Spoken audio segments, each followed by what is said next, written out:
afternoon and welcome to Baina Midday News, coming to you live from Benab House, Atomic Junction, Medina. Coming up this afternoon, take the bull by its horns, not by its tail, says Domlevo to government. Also, Adjustafo says she's not running as an independent candidate in December polls. And in sports, Ghana captain Andre Ayew apologizes in an emotional video to Ghanaians. I'm Khadija to Kubra Kayla, and remember you are streaming live on Facebook and YouTube at Baina TV. We'll be back shortly with details of the stories.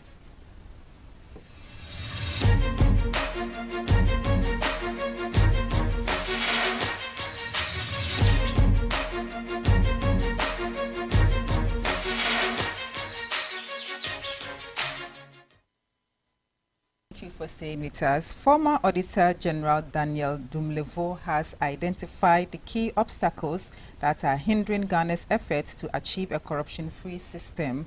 Despite having capable institutions and personnel, he believed that effective leadership is the crucial missing link in the fight against corruption. Emphasized that strong leadership plays a significant role in setting the tone for anti-corruption efforts. He highlighted the need to target top officials responsible for wasting, stealing and mismanaging public funds, drawing a parallel to Singapore's successful anti-corruption campaign led by Lee Kuan Yew. However, he expressed concern about Ghana's approach to fighting corruption, stating that the country is holding the bull by its tail. He believes that Ghana should focus on holding top officials accountable instead of using small flies as examples. Mr. Domlevo also commented on the demobilization of the Office of the Auditor General, attributing the decline in effectiveness to action taken against him by the President. He suggested that the fear instilled in personnel hinder them from pursuing public officials as they are apprehensive about potential repercussions similar to what he experienced. He further commented on the less than optimal performance of the Office of the Special Prosecutor, citing frequent political interference as a hindrance to its functionality. According to the latest Corruption Perception Index, Ghana has not made any progress in the fight against corruption. The country ranks 70th out of 180 countries, scoring 43 out of a possible 100. This has been the same score since 2020. The Director General of the Ghana Health Service, Dr. Patrick Kuma Abuaje, has disclosed some measures being put in place to address the challenge of unearned salaries in the sector starting February 10, 2024. This follows concerns raised by the Chairman of the Public Accounts Committee, James Kluche, regarding the number of unearned salaries cases cited against the Ghana Health Service in the 2022 Auditor General's report. The report documents a litany of payments made to undeserving health workers in various facilities across the country. Dr. Kuma Abuaje said what they have done so far is that they have issued directive that from the 10th day of the month, supervisors will complete the form for validation, confirming that these individuals are still working before their salaries are validated. This was in response to the health sector facing challenges regarding unearned salaries. According to him, this would help prevent individuals from unlawful receiving salaries. He concluded that they believe this will help cut off those who are earning salaries illegally.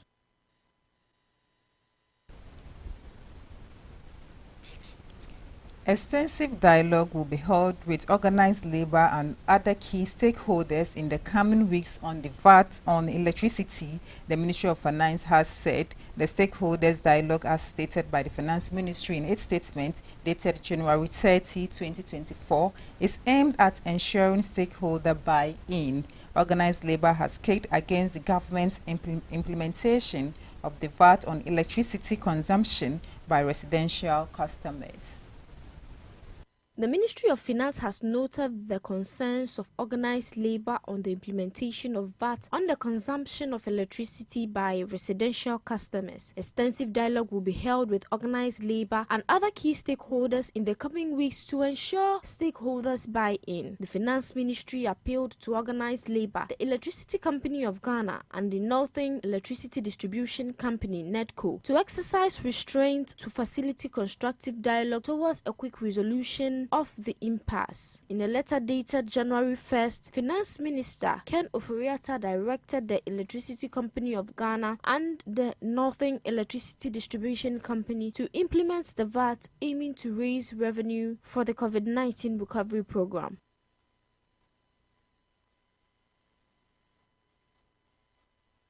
From that, the Special Prosecutor Kisi Ejabin has dismissed calls for the scrapping of his outfit, stating that these calls are unfounded and lack evidence of his office performance. Several individuals have criticized the Special Prosecutor, claiming that it duplicates the functions of the Attorney General and other investigative bodies. Meanwhile, speaking at a roundtable discussion on Tuesday, Mr. Ejabin argued that this criticism do not consider the actual performance of the office.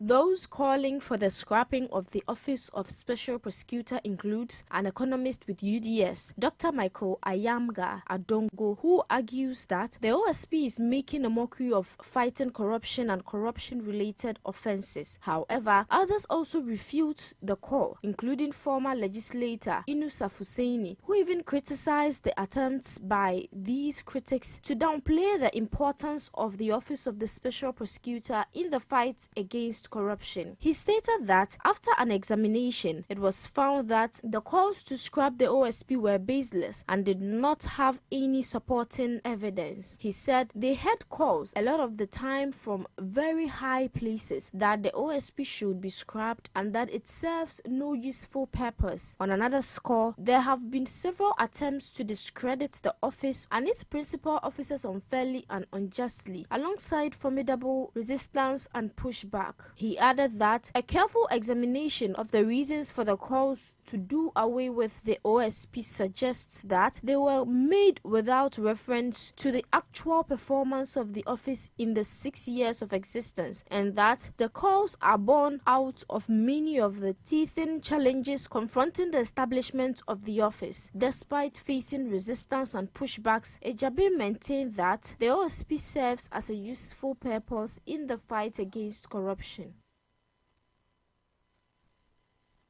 And in politics, the incumbent Member of Parliament for Domikwabenya, Sarah Ajwa-Safo, who was defeated in the recent parliamentary primaries of the New Patriotic Party, has refuted reports suggesting that she is considering running as an independent candidate in the December 2024 polls. In response to the speculations, Ajwa-Safo clarified that despite her loss in the primaries, she remains unwavering in her dedication to the core values of the party.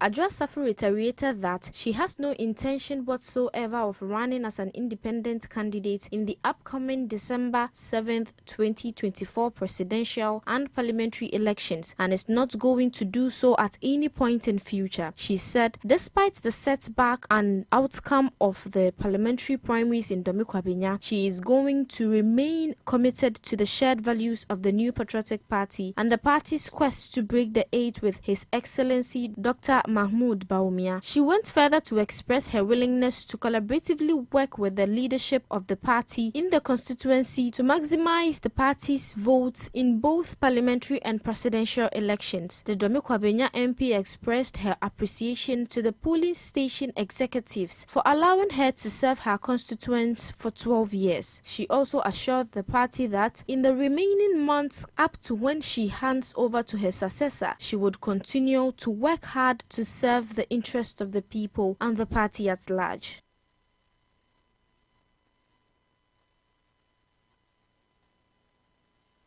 And finally, in sports, Ghana captain Andre Ayew has issued an apology to Ghanaians through an emotional video message posted on his Instagram account, Dede Ayu addressed the team's underwhelming performance at the 2023 African Cup of Nations, where he expressed deep regret for the team's inability to progress beyond the group stage, acknowledging that they fell short of the nation's expectations.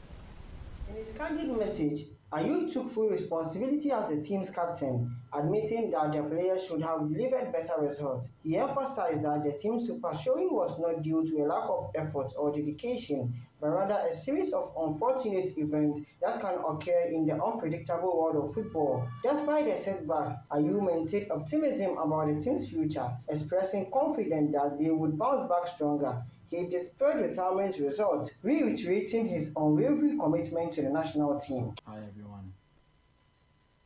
These past days has been very difficult days for every Ghanaian football fan and myself. I would like to apologize for the results in the AFCON that we just exited. We know that we should have done better, that we should have brought better results to the nation.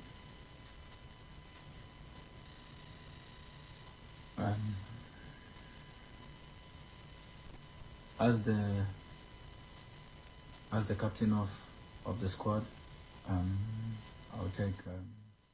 take full responsibility for what happened on the pitch, for the playing body. We should have done better. We should have made sure that we bring results to our nation. But in football, these are things that happen. These are things that make you stronger. And what doesn't kill you always make you become a stronger person individually and collectively. We're Ghana, and everybody that knows me knows that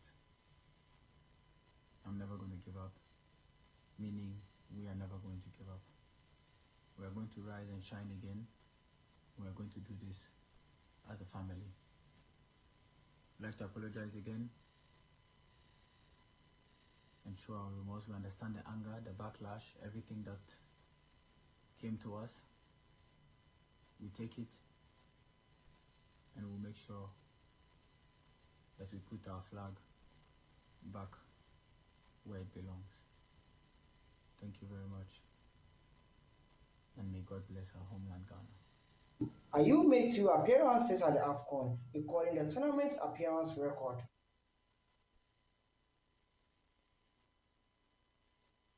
For Midday News, I'm Khadija Tukubra Kaylan, and have a good afternoon.